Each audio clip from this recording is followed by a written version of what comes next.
This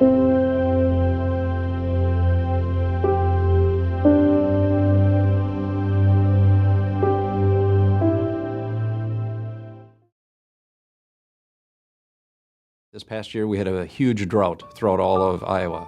And so they felt a little bit of the severe difficulties that the Macedonians felt. The 2 Corinthians 8, 1 through 7, it described a reality that our congregation was able to connect to.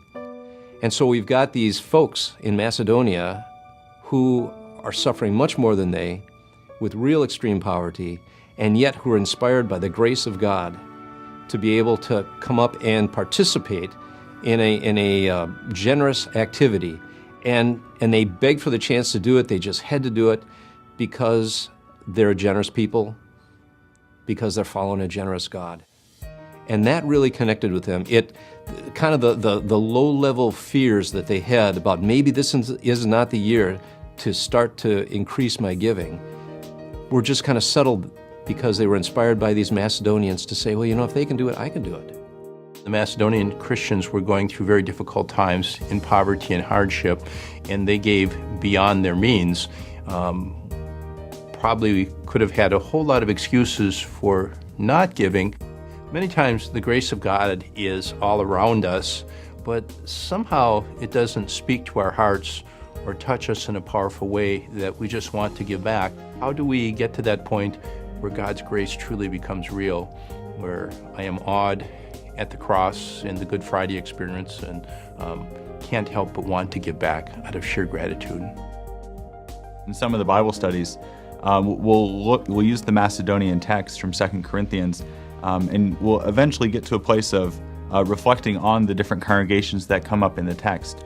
The Jerusalem congregation, the Macedonians, and the Corinthians, and we'll open up some conversation for the different congregations who are there to begin talking about and reflecting on how are we like all of these different congregations?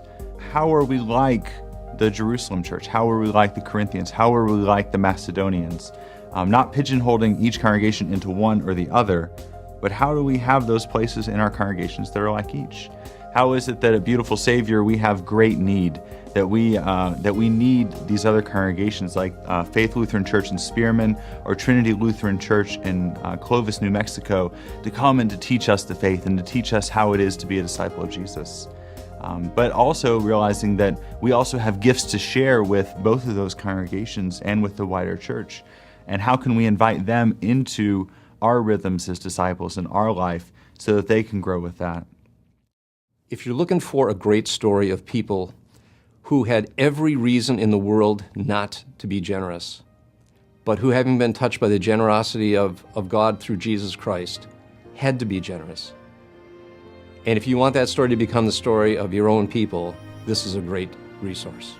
The text itself, and then those things that support the text, the Bible study, you know, the kind of the visual stuff, those are the kinds of things that are going to help people latch onto that story and want to make it their own.